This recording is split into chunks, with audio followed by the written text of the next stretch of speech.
certo? Então, pessoal, estou aqui agora gravando a aula, certo?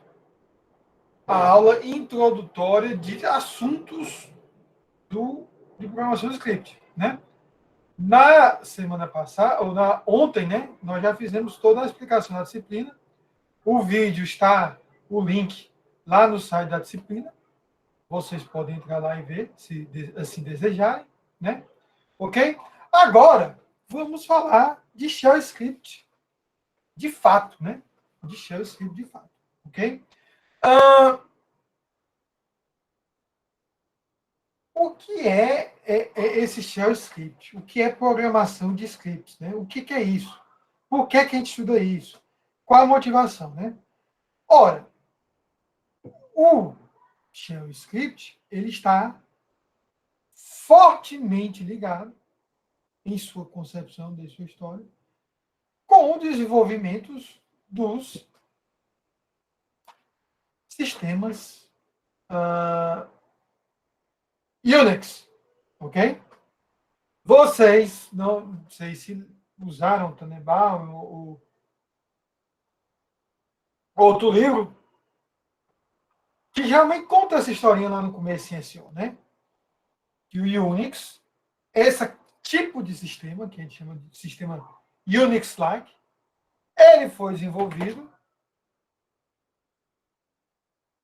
pelo laboratório Bell, laboratório histórico lá nos Estados Unidos, ok? Como resultado de um outro projeto, que era um projeto chamado Multics, né? Esse projeto Multics, ele era muito ambicioso, ia fazer várias coisas, acabou que não acabou fazendo nada, mas alguns engenheiros que trabalharam nesse Multics resolveram, não, vamos fazer algo mais simples, né? O Multics talvez não fosse algo muito ambicioso, né? O Dennis Ritchie e o Ken Thompson, aí eu não me lembro bem, né? O Wikipedia não tem, começaram a resolver o Linux, né? O Unix, que eventualmente vai falar no Linux, né?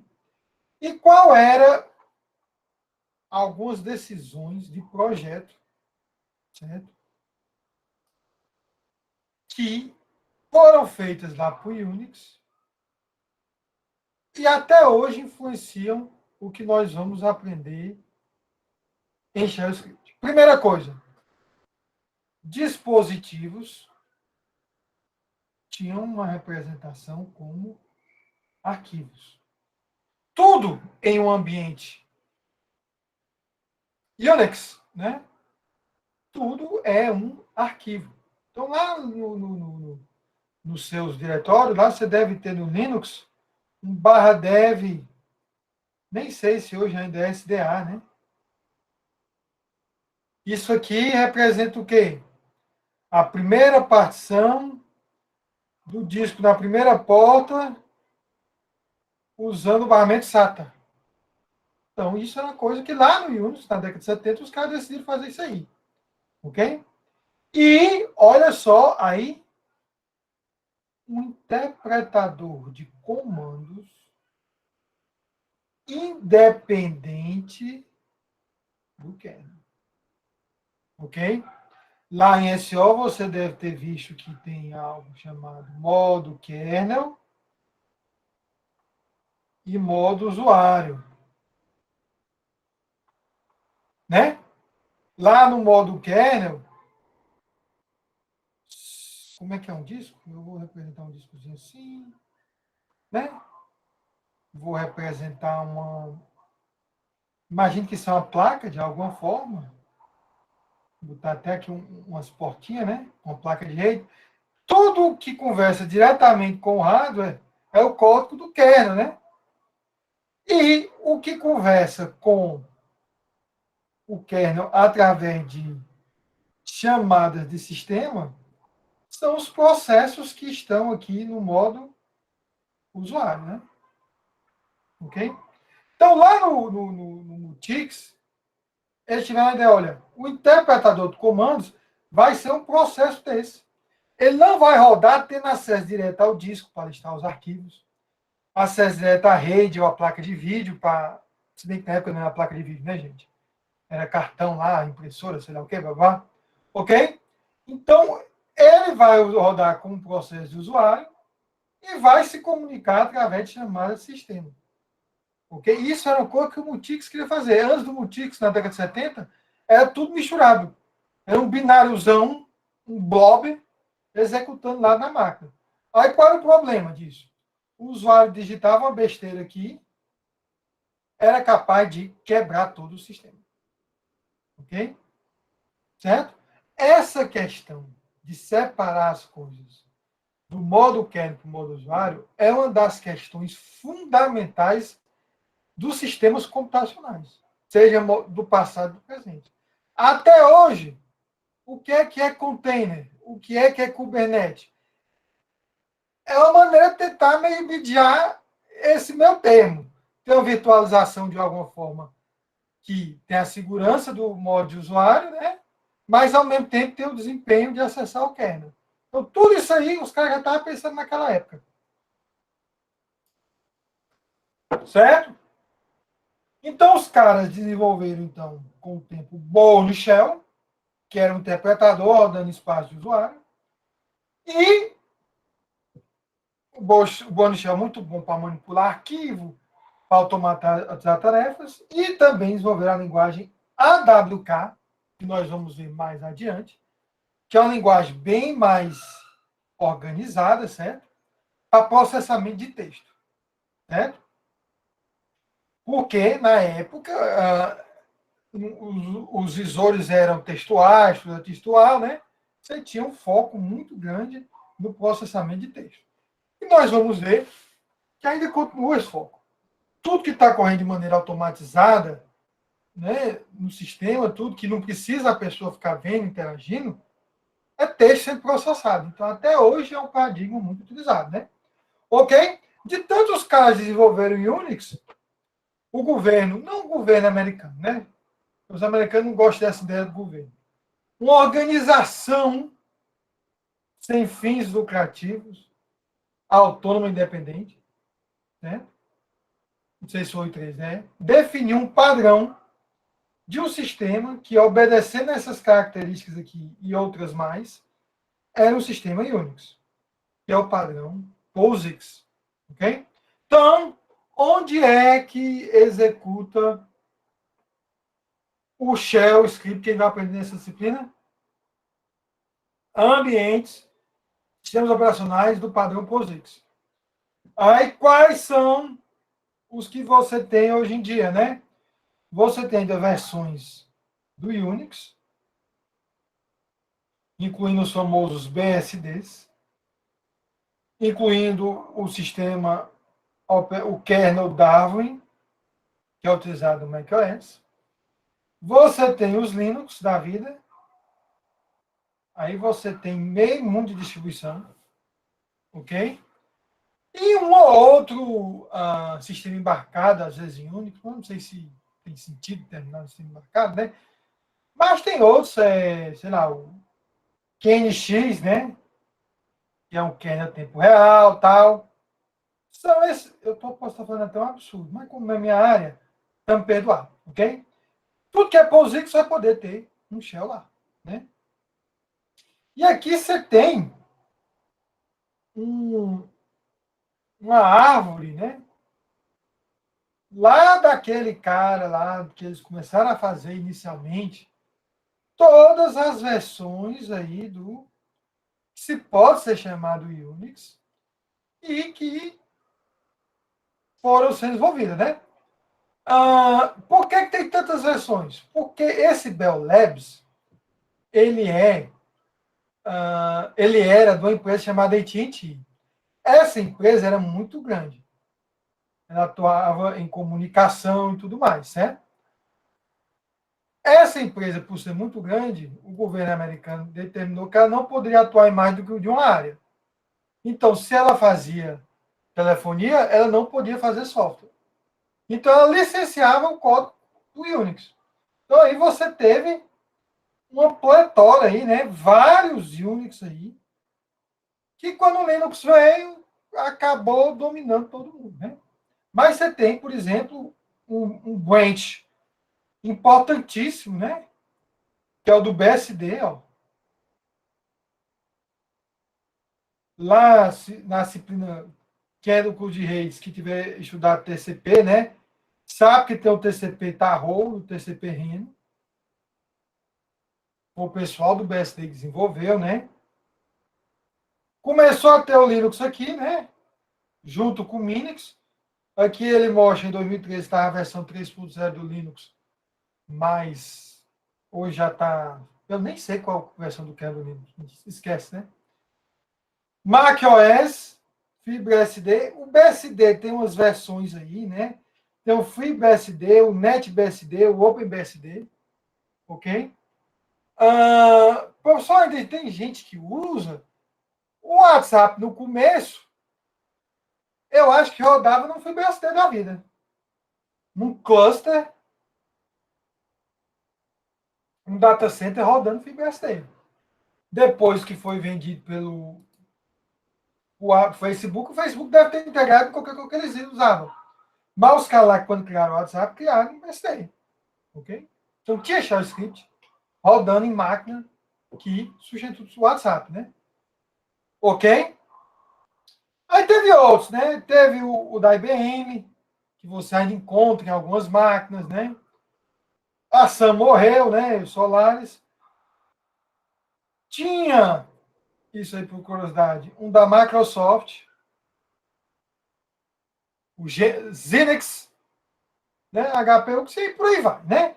Então, apesar de ter ficado mais aqui Linux e BSD sobrando, né? Na história, Shell Script rodava em muita coisa, né, gente? Em muito sistema aí. Ok? Então, esses são os sistemas aí que são capazes de rodar o Shell Script. Certo?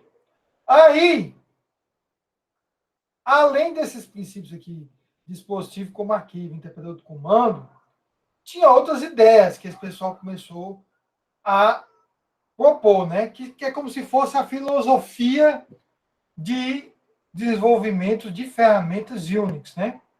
Ok? Então, qual foi essa filosofia deles, né? Certo? Primeira coisa, desenvolver ferramentas que façam uma única coisa e faça da melhor maneira.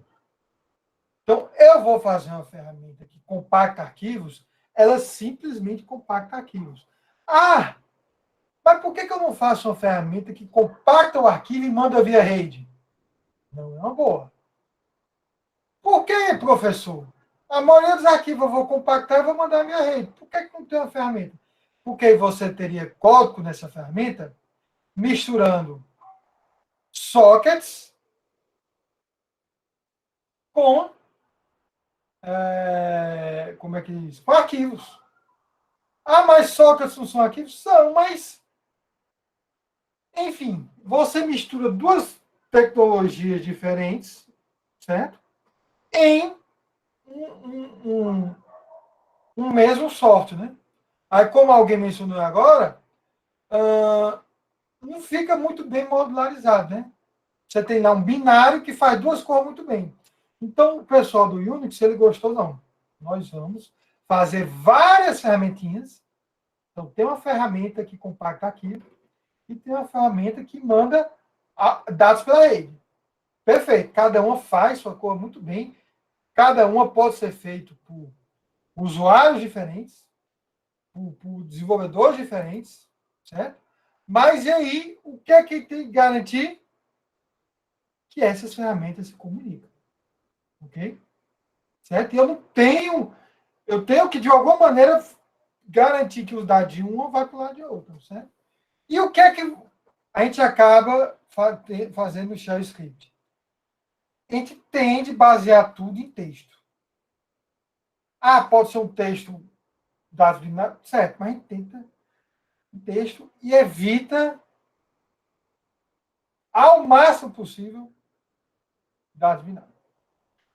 Ok? Então, vocês vão ver que as ferramentinhas do Shell, elas envolvem muito fluxo de texto passando de uma ferramenta para outra. Ok? sempre que possível, eu tenho que embutir na minha ferramenta, de alguma forma, expressões regulares. O suporte a processamento, casamento de expressões regulares. Nós vamos ver mais na frente o que são as expressões regulares, né? Utilizar a saída padrão. Nós vamos ver o que é essa saída padrão. Mas, por padrão, no shell do Linux, a saída padrão é o que é jogado na tela. Ok? Evitar mensagens desnecessárias. Como, tipo, por exemplo, começando o processamento, finalizando o processamento. Por quê? Porque essas mensagens podem ser processadas por outro programinha. Então, evita gerar texto que não seja necessário, né? Tentar obedecer ou manter uma regularidade no formato de entrada e na saída. Sempre que possível, no lugar de implementar coisa nova, reutilizar programas existentes. E tentar fazer com que suas ferramentas sejam os mais geral possível. Alguns desses requisitos são, como é que diz, eles entram em conflito. Ok? Mas isso, se você for pegar lá um livro de engenharia de software, você vai ver que muito. Ah, professor, no Shell Script eles colocam coisas que no ambiente baseado em componentes, uma arquitetura orientada a serviço, eles também prevêem como necessário. Sim. Né? São boas técnicas de engenharia de software. Né? Ok? Ok, então isso guia o desenvolvimento de ferramentas no Unix. Né? E o que são as linguagens de scripts? Certo? A maioria, quando eu comecei a dar essa disciplina, o pessoal via FUP em C, né? A maioria já deve ter visto FUP aí, ou em Python, ou viu Python em algum momento do curso, né? Então, você tem noção qual é a diferença entre uma linguagem interpretada e uma linguagem compilada, certo? O programa compilado, ele é traduzido do código-fonte para o código-objeto da máquina-alvo. Ok? Isso costuma gerar código rápido. Mas qual é a desvantagem? Você acaba, às vezes, tendo que escrever mais código. Tem que detalhar mais o que está sendo feito. Certo? Aí, já poderia fazer um exercício. Agora, vamos parar e fazer isso agora, gente. Fazer um programa em C que copie todos os arquivos do diretório para o outro. Eita! Do zero. Tu já imaginou fazer esse arquivo agora, esse programa agora? Do zero, gente. Em C. Ah, professor, é fácil. Mas é trabalhoso. Ia ter que abrir o diretório, listar o diretório, ia ter que fazer um laço para cada arquivo do diretório, e lendo o arquivo num buffer, e copiando um diretório de destino, ok? Ia ser um textozão enorme, para quem tem experiência em C, certo? As linguagens script, como elas são interpretadas, você pode fazer coisas mais alto nível, certo? E no caso do JavaScript, ele é como se fosse um nível acima da interpretação, porque ele está usando comandos que já foram compilados e estão dentro do sistema. Então, no lugar de ter que fazer lá uma função que lê o arquivo, eu falei em C, eu posso executar o comando que o sistema operacional já fornece para copiar o arquivo. E o meu script me permite definir um laço que executa esse comando várias vezes.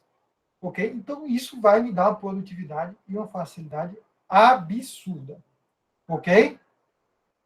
Então, uma noção do shell, certo? Você veja o shell como a camada mais externa, ok? Ah, professor, a camada mais externa é um ambiente gráfico. O ambiente gráfico não deixa de ser um tipo de shell, né? Porque shell é nada mais do que uma concha, ok? Mas, se você imaginar o computador como uma máquina abstrata, está lá o hardware, o kernel, os programinhas, E acessando esses programinhas, está o shell. Ok?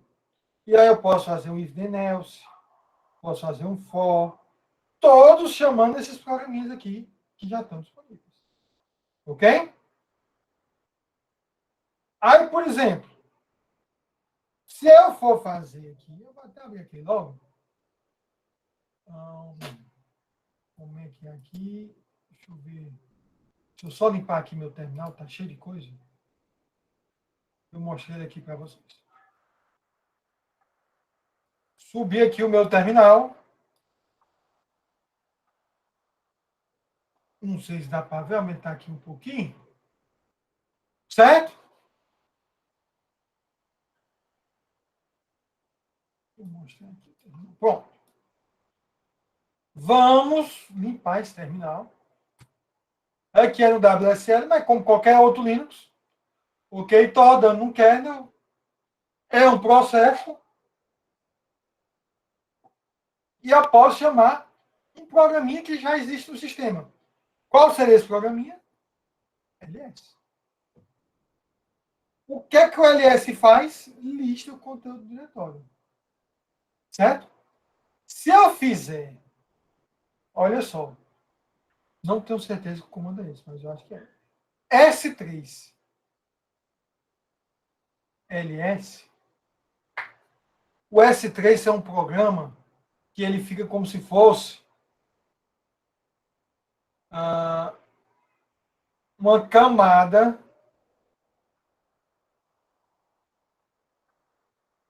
entre o kernel e o LSzinho. Ok?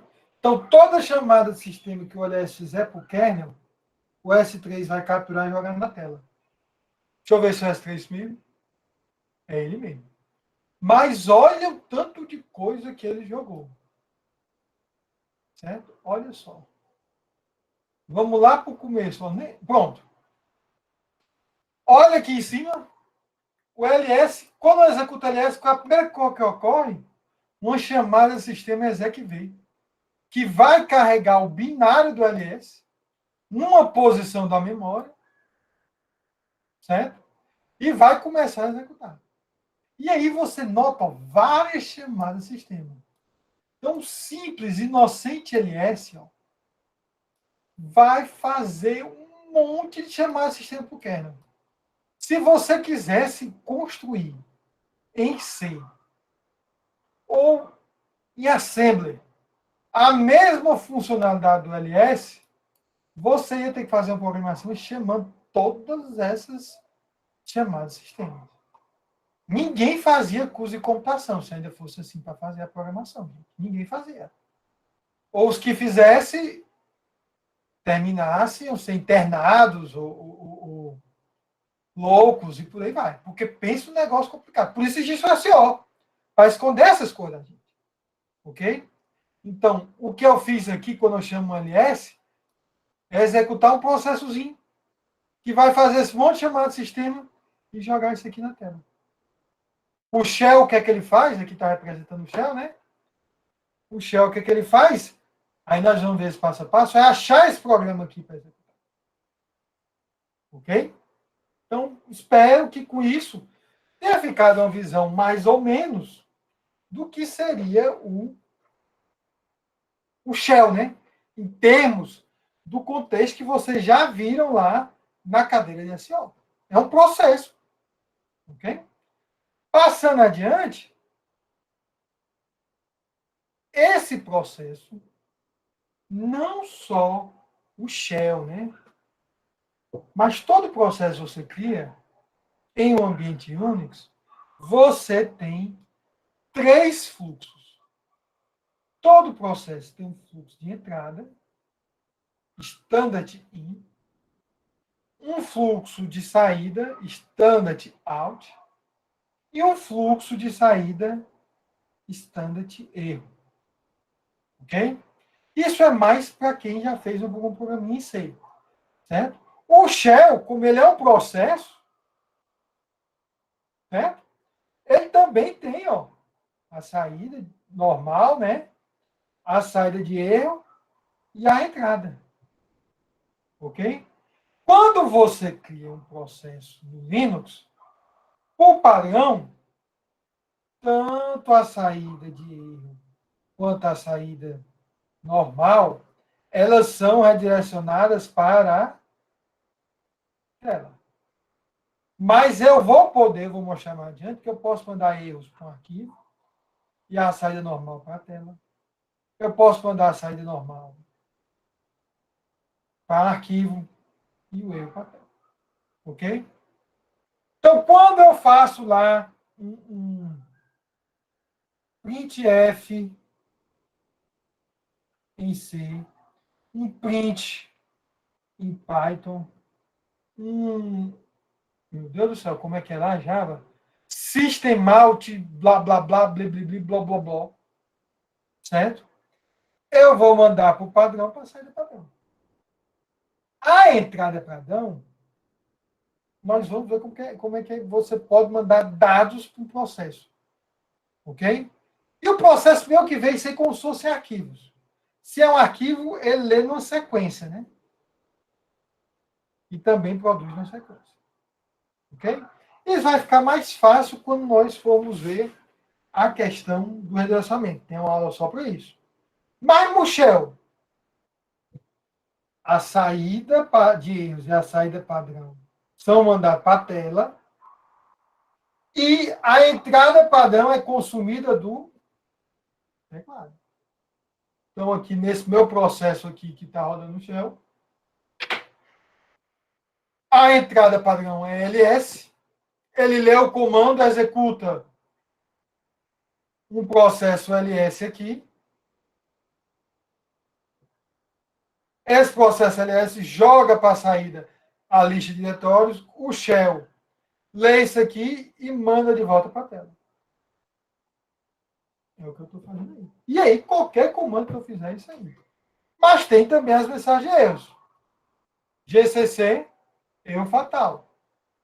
Eu não passei nenhum arquivo para esse comando de GCC, e esse comando de GCC espera arquivos.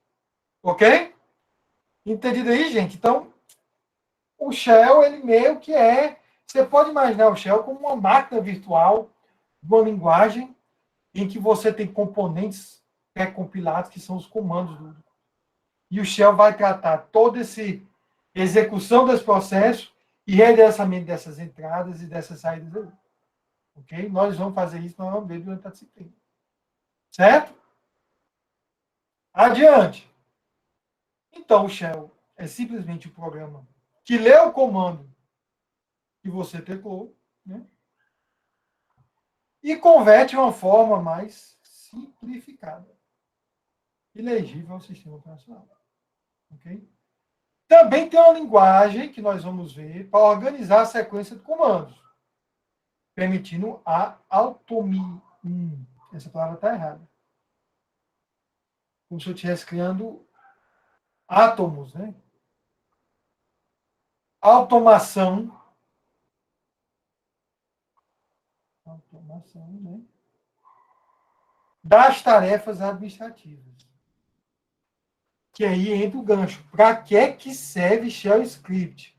Automatizar a tarefa administrativa. Você não vai fazer, apesar de a gente brincar às vezes fazer isso, uma interface gráfica. Você não vai fazer uma página web. Você, com certeza, isso aí também não dá mesmo. Bem, eu ia dizer que não dá, mas dá. Porque no Android tem um Temux, né? Mas você vai fazer aplicativo móvel, o padrão, no Shell, você não vai fazer nada disso. O que é que você vai fazer? Automatizar gestão de servidores Linux ou Unix. Você vai, por exemplo, criar um shell script para atualizar os seus servidores, para adicionar um novo usuário no servidor, para compactar um diretório, para fazer um backup. Para tudo do mundo você vai ter shell script para ajudar. Certo? E eu posso facilmente invocar programas feitos em outra linguagem sem dificuldade. Tenta fazer um programa em Java para chamar um programa em C. Meu amigo, você vai fazer uma classe, vai fazer sei lá o quê, Lá em Python, você tem que import OS, eu acho que é os.system, o comando tal. No shell script é bem fácil, só escreve o nome do programa. Certo? E eu vou trocar dados através de texto. Né? Okay? Então, é tudo texto. Professor, texto é muito pouco rico. Né? Não dá para você ter um esquema no texto. JSON é texto. XML é texto. YAML é texto. Todos esses formatos fazem aí a base das aplicações distribuídas modernas. E são texto. Não é um binário, é texto. Então, você pode processar com shell script. HTML é texto. Não é texto? HTML é texto. Ok? Tarefas do shell. Né? Aqui está escrito também errado. Variáveis, né? Exame da linha de comando. ls. ls-l. O shell analisou essa linha de comando, viu que isso era um argumento para o programinha ls. Ok? Ele faz essa análise. Nós vamos ver as questões das variáveis. Nós vamos ver as questões do relacionamento, metacaracteres e dos processos. Nós vamos ver tudo isso aí. Ok? Não tem mistério. Mas quais são as principais versões do shell, gente? Nós temos o shell criado por esse cara, né? O Bourne, que foi o shell original, que ainda é utilizado. Você tem uma versão que é o Bourne Again Shell, que é o mais utilizado aí no Ubuntu, nas variáveis do Debian. E você tem o KSH, o CSH e tem também o ZSH. São todas variações. Só que um programa escrito não roda em outro shell, não. Ok? Tem que ter uma tradução, alguma coisa do tipo. Qual o mal utilizado? De fato, é esse aqui. Que é o que nós vamos aprender. Se você aprender bem esse aqui, gente, se precisar, você desenrola os outros. Né?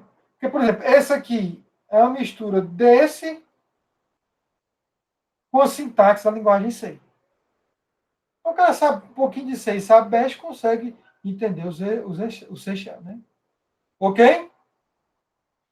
Esse aqui é o que vem muito no macOS, está muito na moda. Né? Mas realmente eu não conheço. Ah, e tudo isso no ambiente Linux. No ambiente Windows existe o PowerShell. PowerShell. Vou botar um nome assim. Que você também consegue fazer o PowerShell rodar no Linux, ok? Mas aí fica para assuntos avançados. Não vamos entrar nisso não, por enquanto. Ok? Por que usar o Shell? É mais fácil lidar com arquivos diretórios em Shell. Certo? Isso aí vocês vão ver que é muito fácil. Certo? Mas por ser mais fácil, o desempenho costuma ser pior. Ok? Ele executa mais lento. Mas você, em uma hora, consegue fazer um shell script que um programa em C, para fazer a mesma coisa, você tem que levar um dia. Se seu programa em shell script roda em 5 horas, certo? E seu programa em C roda em 10 minutos, mas você levou um dia para fazer ele, às vezes você quer fazer o shell script mesmo. Né? Você só quer executar uma vez, tal, ou executa pouquíssimas vezes, ok? E você pode começar a fazer as coisas em shell script depois de substituindo. Fazer uma partezinha em C, né? Pode fazer isso aí. É simples, razoavelmente portável, nada é portável de fato, né, gente? E é fácil de desenvolver, como toda linguagem interpretada, né? Ah, cansei, professor. O senhor falou, certo? Vamos ver aqui um primeiro exemplo, ok? Um primeiro exemplo, deixa eu ver aqui. Primeiro exemplo, mais simples do que esse, impossível. O programa RU, o que é que o programa RU faz? Ok?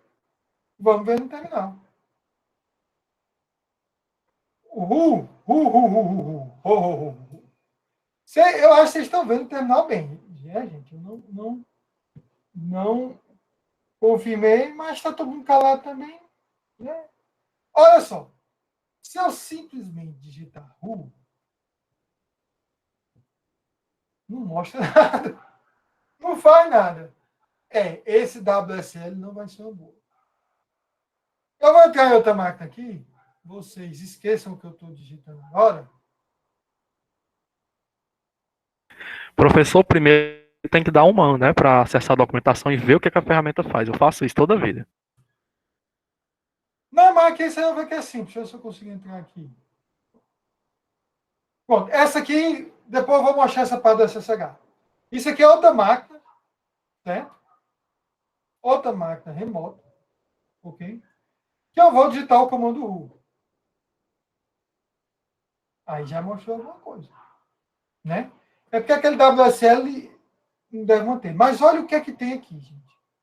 Esse programinha, ele mostra quem está logado na máquina, certo? Mostra, inclusive, quando o cara logou, qual o terminal que ele está usando, e aqui era a informação que não era nem para vocês verem. O IP, o IP do meu roteador aqui da internet, né? Então o RU faz isso, né?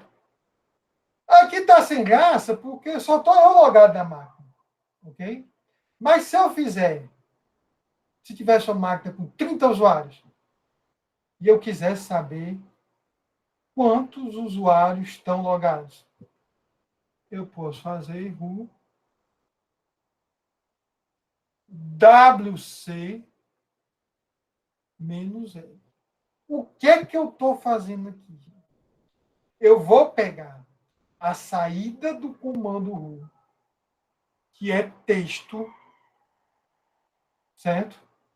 E vou mandar essa barra, ela talvez fosse melhor se fosse assim, né? Para dar a impressão de um cano, porque é o nome dele, cano, certo?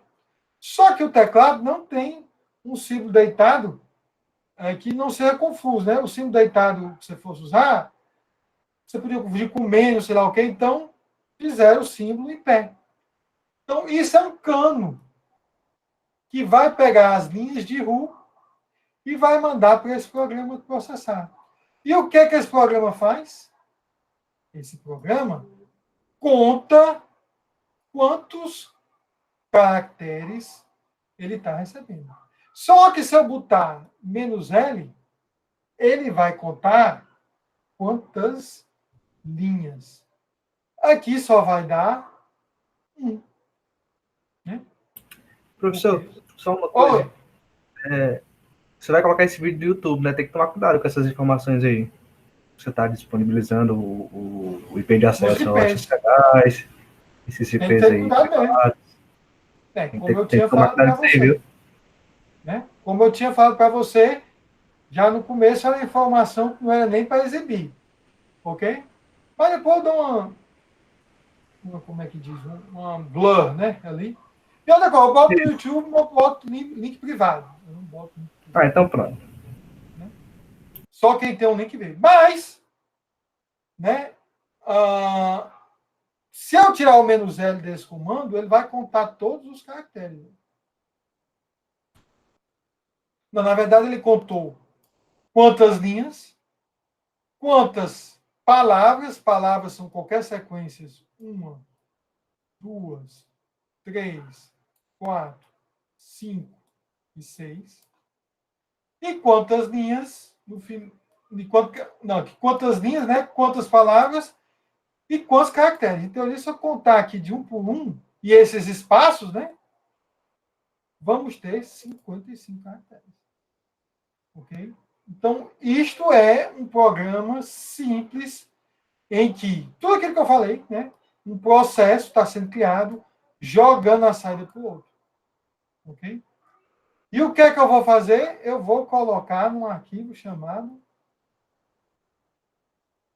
usuário. A princípio, eu não preciso colocar mais nada além dos comandos. Depois nós vamos ver que vem mais informação. Ok? Mas o comando gato mostra o conteúdo do arquivo, né? Então, o conteúdo do arquivo só tem isso aqui. Então, já criei o meu primeiro shell script. Professor, como é que eu executo? Detalhe importantíssimo. Você tem que dar autorização para o arquivo executar. chmod mais x. Quando você faz isso, você está dizendo para o sistema operacional, olha, esse arquivo aqui pode ser executado. Certo? chmod. Opa! Usuários. Né? E eu posso botar ponto barra usuários. Jogou o mesmo 1, está lá em cima. Né? Aqui eu não botei o ponto, né? Mas aqui tem uns errozinhos nesses slides, né? Ok? Então, isso é uma introdução bem básica do shell script, né? O que é, tal, tudo mais, ok? Professor, Adiante. só uma observação.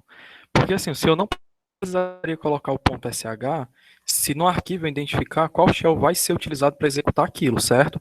E no caso eu não precisaria colocar a extensão .sh, não é assim que funciona? Você nunca, independente se você bota o shebang ou não, você não precisa botar a extensão .sh. Você não precisa. Ah, certo, certo. Ó.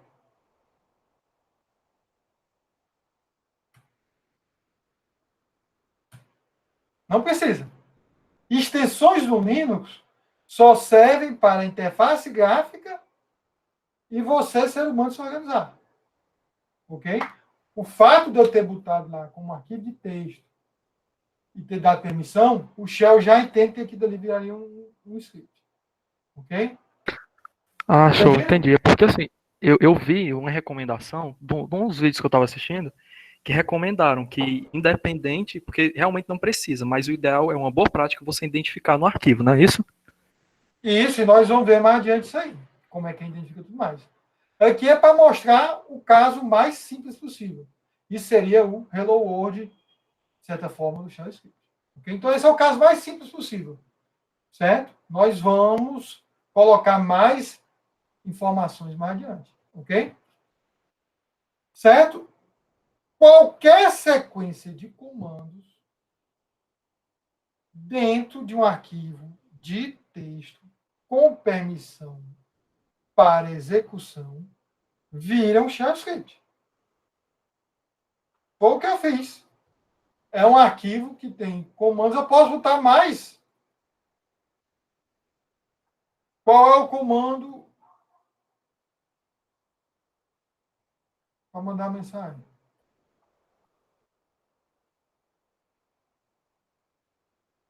Posso botar várias sequências aí de comandos, né? E virou um shell script. Eles vão ser executados, né? Ao perceber que não é um arquivo compilado, o kernel retorna o arquivo ao shell que executa com o shell padrão do sistema.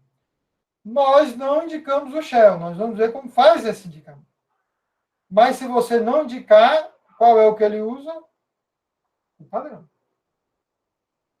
De fato, é melhor indicar, nós vamos ver como é que faz. Mas se não indicar, ele usa o padrão.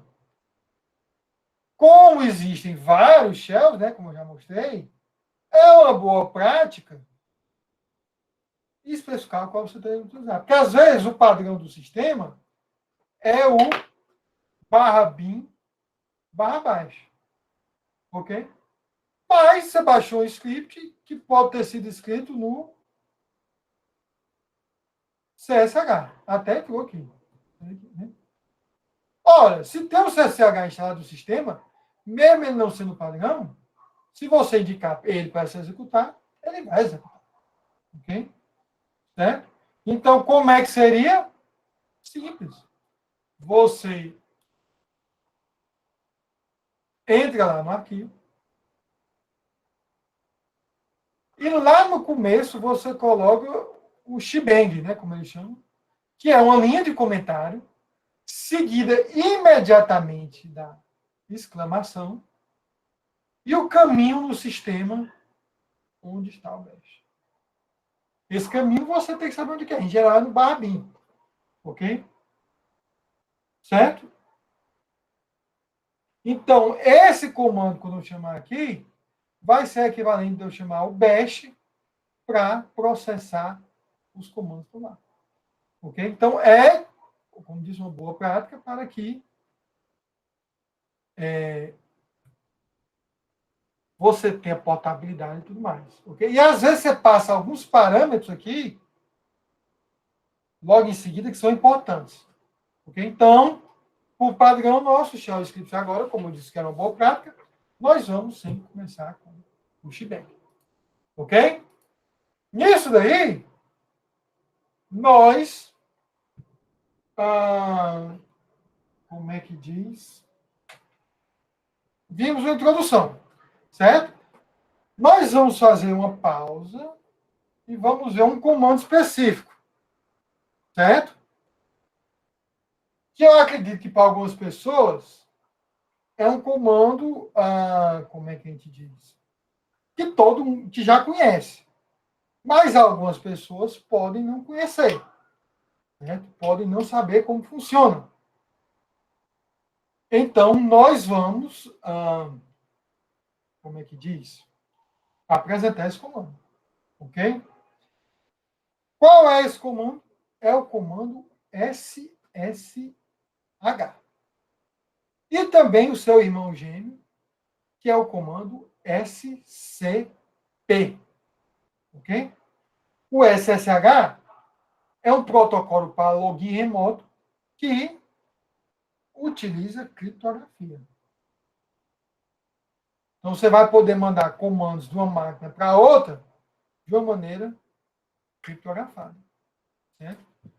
O comandinho SSH no Linux implementa o cliente. Certo? E você está mandando comandos criptografados, mas você também pode mandar arquivos através do protocolo SSH. Uma coisa é um protocolo, outra coisa é um programa, né? E utilizando arquivos, se eu quero copiar, eu vou usar não o cliente SSH, mas o comando SCP, que vai permitir eu pegar um arquivo local, mandar para a máquina remota, pegar um arquivo de uma máquina remota e trazer para o meu ambiente, e também até, caso eu tenha duas máquinas remotas, copiar de uma máquina para outra. Né? E toda a comunicação é criptografada. E protegida por cima. Ok? Certo? Então é isso que a SSH faz. Eu acho que boa parte de vocês já deve ter tido contato com a SSH. Né? Para acessar um servidor, você simplesmente bota SSH, certo? E o IP do servidor. Certo? Não se preocupe que esse IP aqui eu criei. Né? Não sei o que é. Ou você pode botar também o nome DNS. Certo? Ao fazer isso aqui, gente, o cliente SSH vai tentar logar na máquina, certo? Seja via IP ou pelo nome, usando o usuário que você está logado no sistema local. Então, se eu for tentar aqui, eu vou até sair dessa. Né? Ó, SSH, programação, scripts. Ele vai tentar logar nessa máquina remota aqui. Usando qual usuário?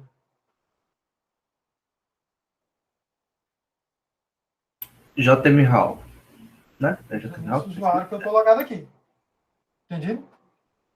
Se eu simplesmente botar SSH, o endereço da máquina, uma parte disso aí. Ele vai tentar usar isso aqui, né? Se seu usuário for, por exemplo, aluno UFC, né? Como eu fiz no laboratório, ele vai tentar logar como aluno UFC. Se for Joãozinho, né? Caso o usuário local não exista no servidor, você pode colocar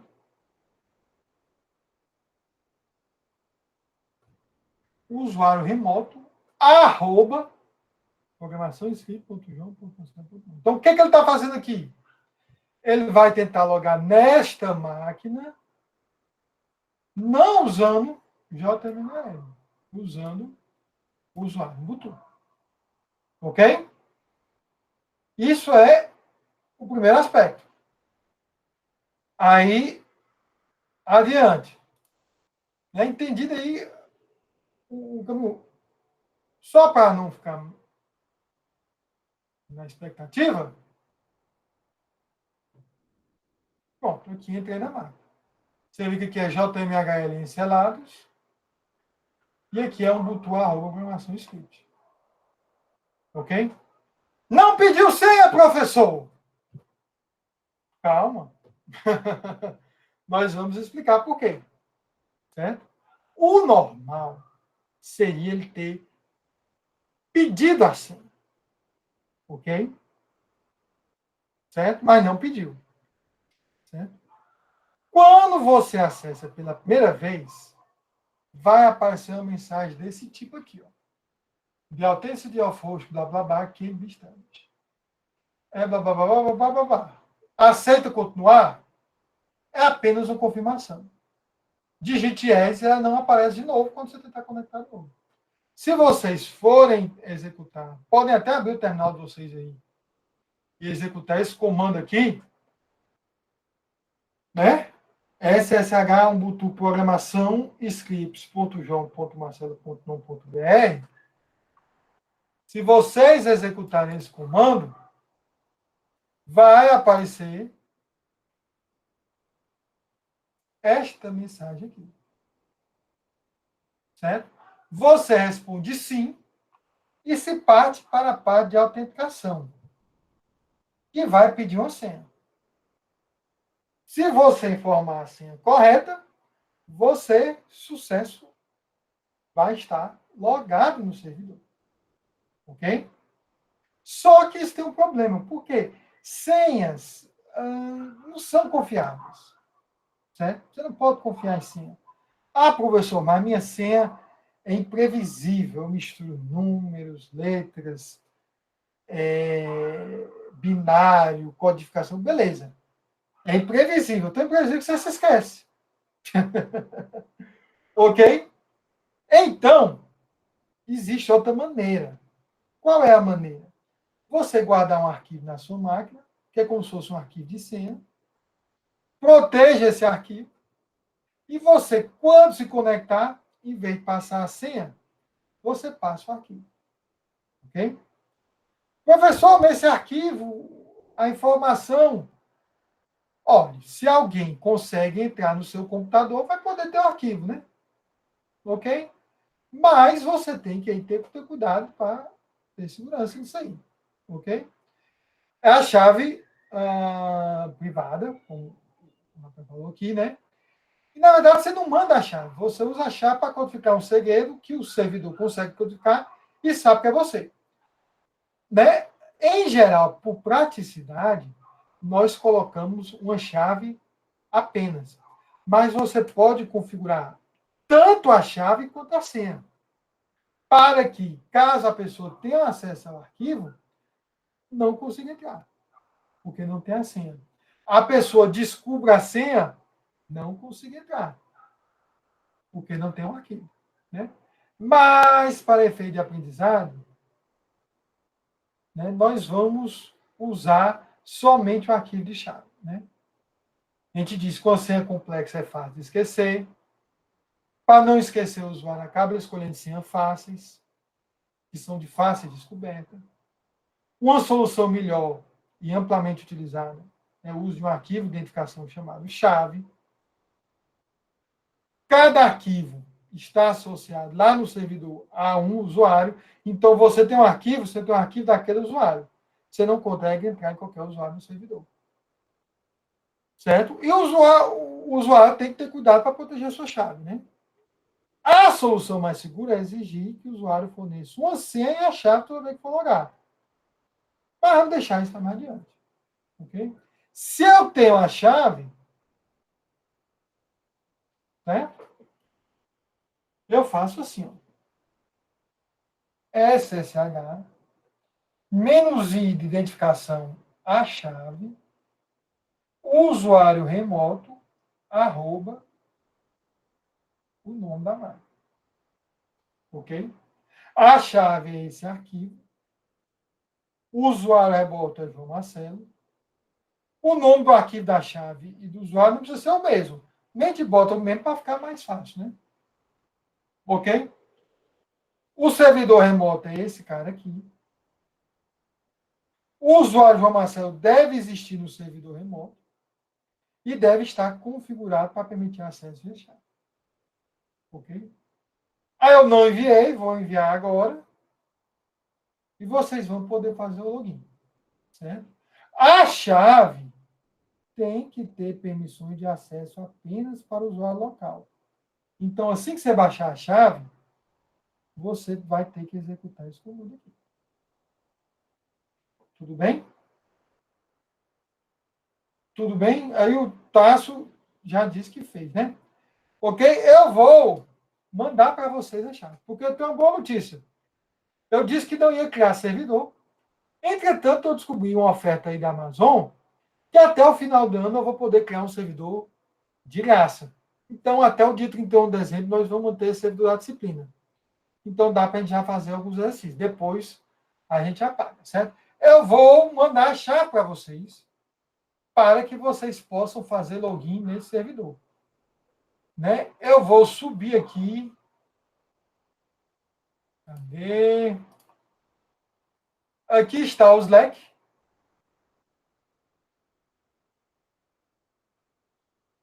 Opa, fica aqui. Não. Calma, não posso me perder aqui. Onde é que estão essas chaves, gente? Eu vou procurar as chaves. Onde é que eu botei? Repositórios. Scripts e chaves. Aí eu faço assim. Ok? Então, está aqui na turma mesmo. Vamos começar. Ana Paula é Paula Dias. Eu irei fazer assim.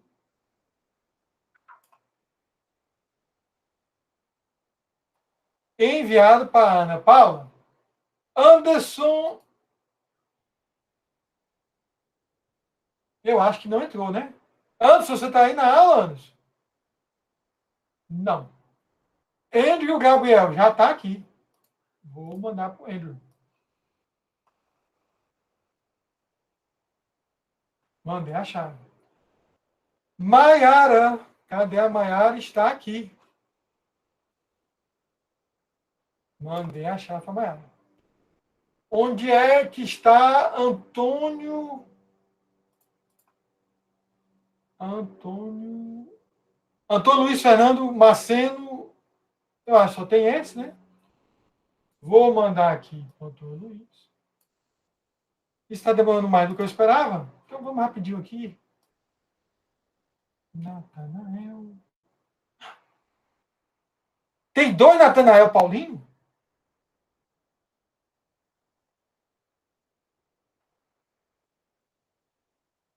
Quem for recebendo, já pode tentar fazer o login no servidor. Vou mandar para um desses, né?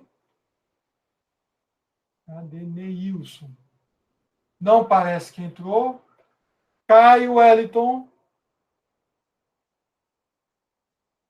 Entrou. Carlos Alberto.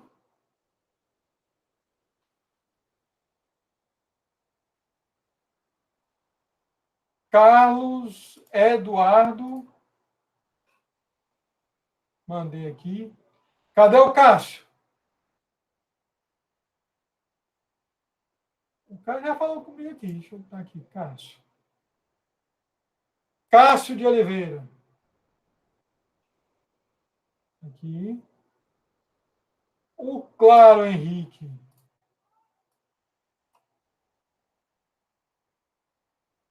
Aqui. O Hernani. Aqui. O Davi Mendonça é o Davi Maia?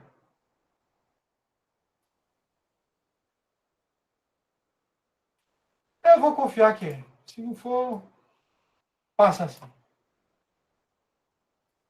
O Diego Gaspar. Aqui. Estou quase lá, metade. Diogo Eliseu. Aqui. Francisco Laírton. Francisco Lopes. Não estou vendo aqui.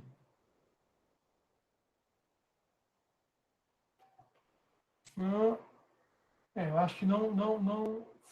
Rosenbergson. Já vi Rosenbergson aqui. Rosenbergson. Aqui, professor. Pronto. Francisco. Não está aqui. Francisco Souza, né? Certo. João Henrique.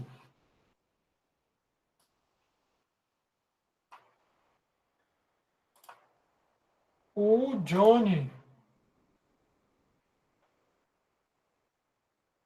O Jonas. Cadê Jonas? Está aqui o Jonas. A foi Letícia.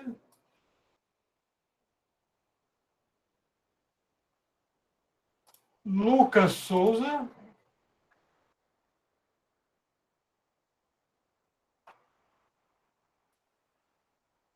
A Maria. Vou marcar aqui quando não peguei o e-mail dela.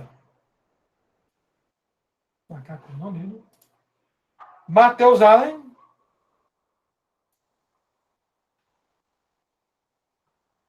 Matheus.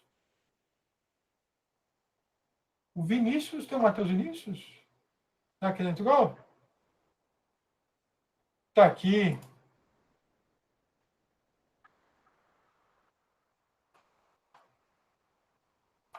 O Matheus Xavier.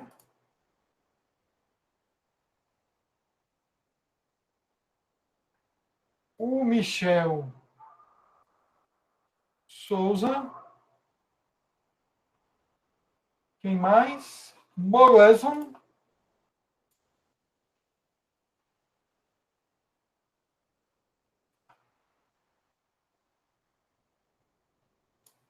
Paulo Afonso.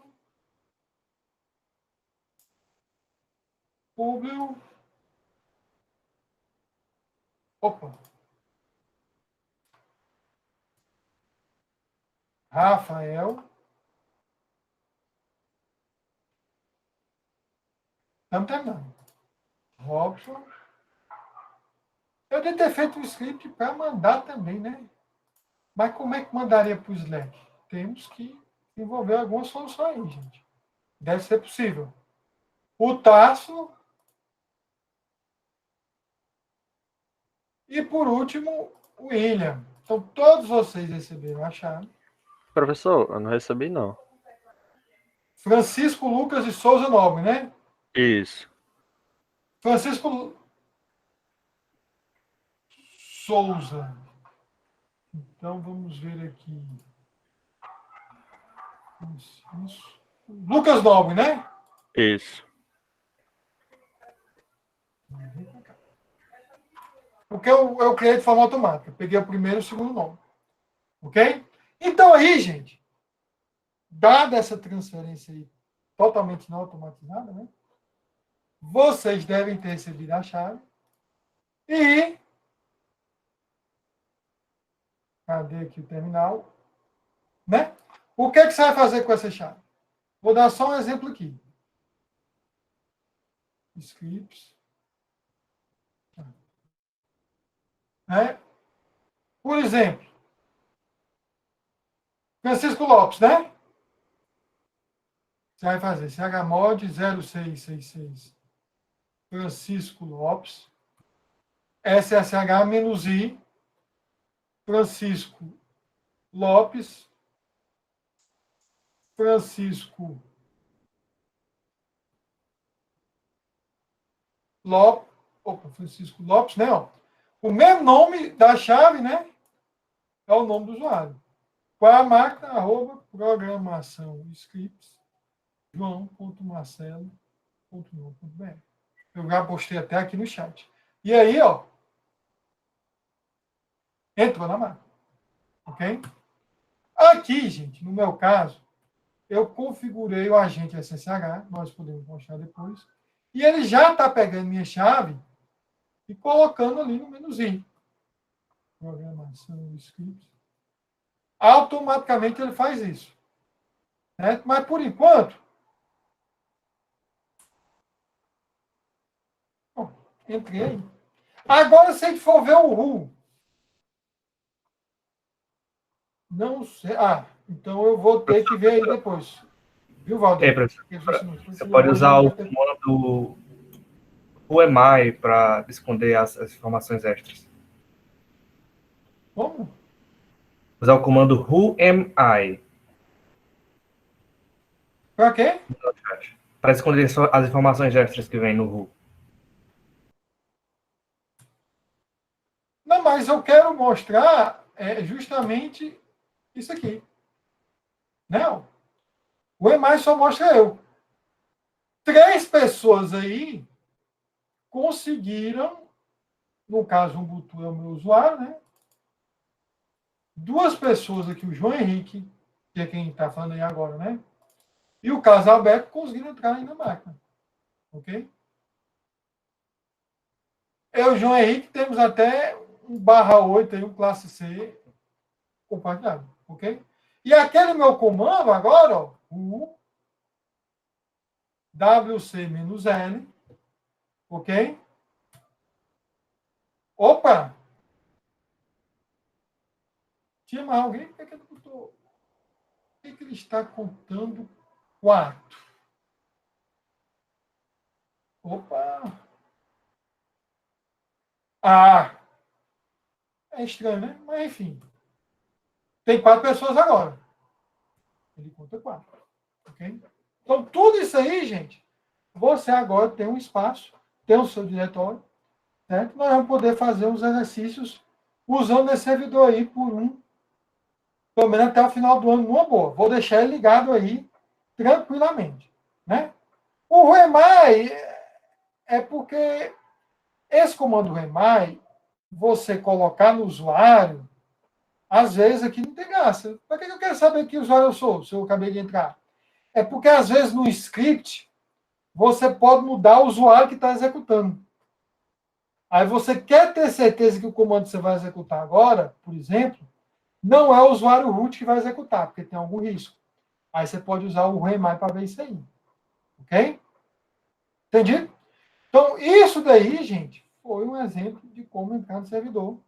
Né? E como aquele meu comando, ó, opa, já tem 7 pessoas, né? O pessoal está conseguindo entrar aí numa boa. Né? Ó, muita gente aqui, a gente tem uns provedores aí que compartilham, né, o mesmo /8, né? /8, né? Tem aqui também o Johnny, né? Esse 177 parece ser um prefixo aí muito Um código brasileiro, ok? Então, isso é logar na máquina, certo? Voltando aqui, olha só, gente. Eu posso copiar arquivos do servidor. Certo?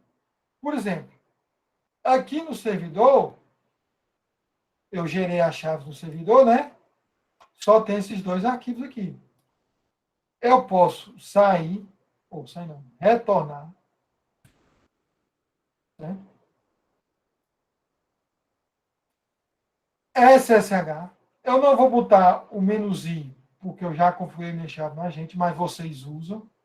Certo? No caso, SCP, mas o que eu vou copiar? Eu vou copiar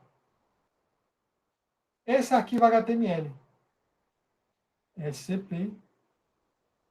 Aqui teria -i ubuntu.pen, né? Algo desse tipo. Scripts.html. Né? O usuário, qual o usuário lá?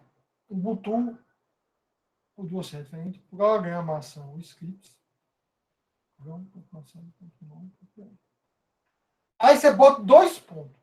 Depois do 2 pontos, você tem que botar o diretório que vai ser salvo o arquivo. Certo? Você pode botar o diretório por extenso. Como é que eu aumento isso? Ubuntu.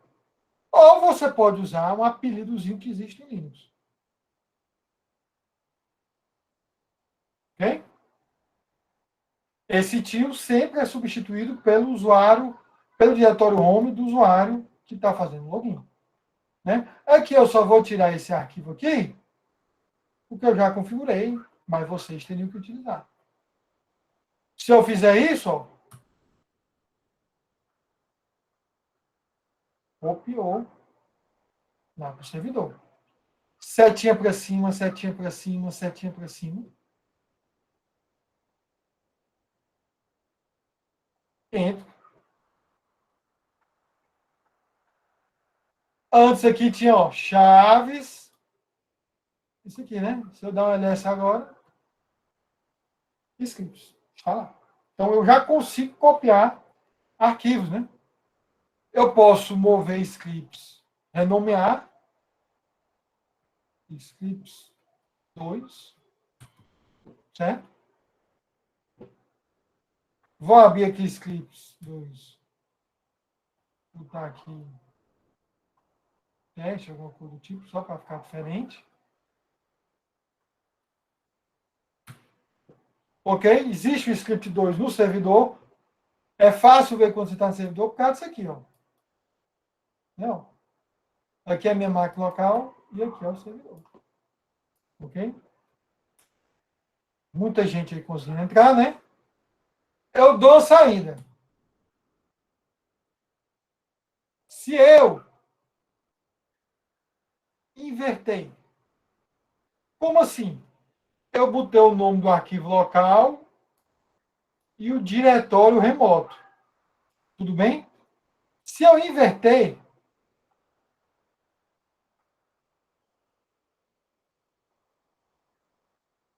botar o nome do arquivo remoto e o diretório local, que eu posso estar simplesmente ponto, para representar o diretório que eu estou executando o comando, eu copio do servidor de volta.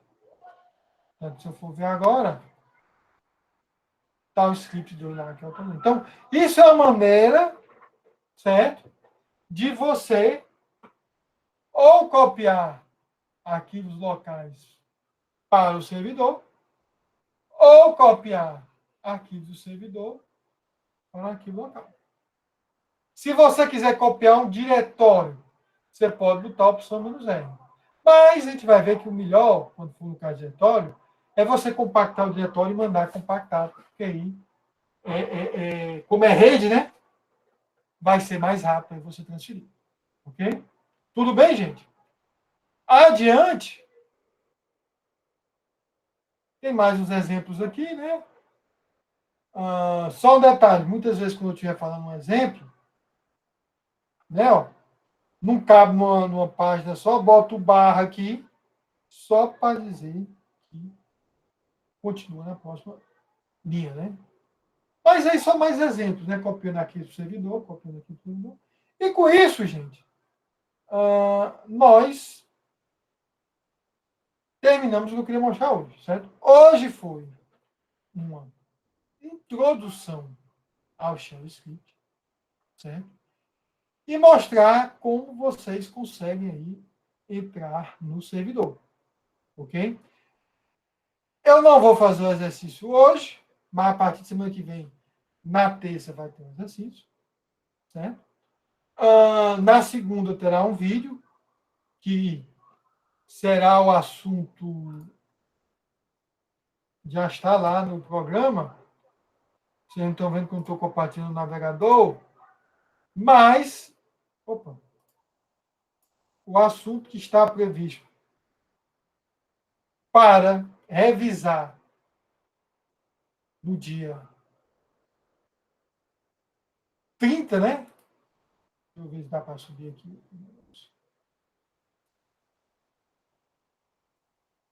Ó, já está programado aqui, né? Revisão dos comandos de manipulação de arquivo diretório. E na terça, dia 1º, nós vamos fazer uma atividade no servidor dessa revisão, ok? Eu vou colocar o vídeo agora aqui embaixo, né? Dar um jeito aqui de cortar aqui, botar ele. Na verdade, essa é uma atividade, mas um exercício, mas não foi, né? Não deu tempo, tal. A gente acabou fazendo legal a introdução, não tem pressa também. Então, essa semana não tem exercício valendo ponto extra, certo? Mas amanhã, eu coloco uma atividade valendo ponto para ser feita até quarta-feira que vem. Então, eu coloco a atividade na quarta para ser feita até... Uma semana depois. Uma semana depois. Ok? Mas vai ser algo muito simples, muito tranquilo. Certo? Muito tranquilo mesmo, só para todo mundo me confirmar que tudo está funcionando. Né? Eu acho que aqui todo mundo... Deixa eu remover essas coisas aqui. Todo mundo está conseguindo entrar, né? Várias pessoas diferentes. Aí é o seguinte, Rapaz, quem é esse Lucas Souza? Quem é esse safado aqui? Quem é esse safado? Eu peguei um safado rodando um servidor web. Acredito um negócio desse, rapaz. É um hacker. Eu mal liberei o servidor, tá aqui um danado querendo rodar um código. Lucas Souza. Lucas Souza. Peguei você, Lucas Souza. Vamos penalizar o Lucas Souza aí por ter se danado. Mas, Lucas, não vai dar. Porque eu não acho, não foi de propósito, eu não liberei a porta 8080. Certo? No firewall lá. Liberei porque não parecia ser necessário. Mas eu posso até liberar depois, se você quiser brincar. Agora, detalhe, viu, gente? O Lucas está rodando Python aí, não tem problema. Mas essa máquina está sendo gratuita porque ela é uma máquina... Ela não é x86, é uma máquina ARM, né? Então, talvez algumas coisas que vocês tentem executar não rodem numa boa aí, ok? Tudo bem? Mas esse Lucas Souza é danado, né, cara? Mas não tem problema não, viu, gente? Essa máquina virtual aí, o que eu vou corrigir seria no repositório, né? Então, não tem grilo não, certo? Tudo bem? Ficou alguma dúvida, gente? Quem não recebeu a chave, quem não teve o usuário criado, o rapaz já falou aqui, amanhã já está 9h30, mas amanhã eu paro e faço jeitinho, só me manda um aviso lá no Slack. Eu deixar para ver isso amanhã. Ok? E amanhã eu já boto a atividade simplesinha, valendo um pontozinho, só para fechar isso aqui. Então, espero que vocês tenham tido a introdução. E fizemos essa brincadeira aí numa boa. Alguém ficou com alguma dúvida? Quer fazer algum comentário? Eu posso. Alguém falou. William Paulino levantou a mão. Você quer falar, William? Pronto, João Marcelo. É só uma dúvida, por conta que ontem eu acabei perdendo a aula por conta do. Que eu fiquei sem internet por conta de um problema aqui no roteador. Aí o GitHub lá, para criar o diretório, eu crio com sufixo script ou com aquele sufixo que tu colocou no Slake? Eu fiquei na dúvidazinha aí. O seu vai ser William. Qual é o seu nome? William Paulino. Aí eu boto script 20, 22 ou... Pode ser, né? Seria, assim, William, com 2L, William, Isso. Paulino, scripts 2022. Certo. Só isso mesmo. Entendeu? Porque tem um monte de repositório, gente, e aqui eu botei script ou script, eu não tenho certeza. Mas já é suficiente, porque quando eu for olhar isso aqui, eu sei que é o William Paulino de scripts. Certo? Eu boto tudo lá numa pasta, repositórios. Se cada um botar um nome diferente, aí eu vou endoidar. Né? Porque tem repositório de outras disciplinas e por aí vai. Ok? Inclusive, tem um aluno que está fazendo as duas disciplinas. Então, o sufixo com o nome da disciplina é importante justamente para poder saber. Né? Por que o senhor não organiza em pasta? Sei lá o quê? Vamos tentar fazer de uma maneira que auxilie o professor, né? Para ficar mais rápido na correção, porque 38 pessoas, eu vou corrigir 38 exercícios. Né? Então, quanto mais simples ficar, melhor. Ok? Eu vou parar a gravação. Né? Também fica o espaço aí para quem quiser fazer uma pergunta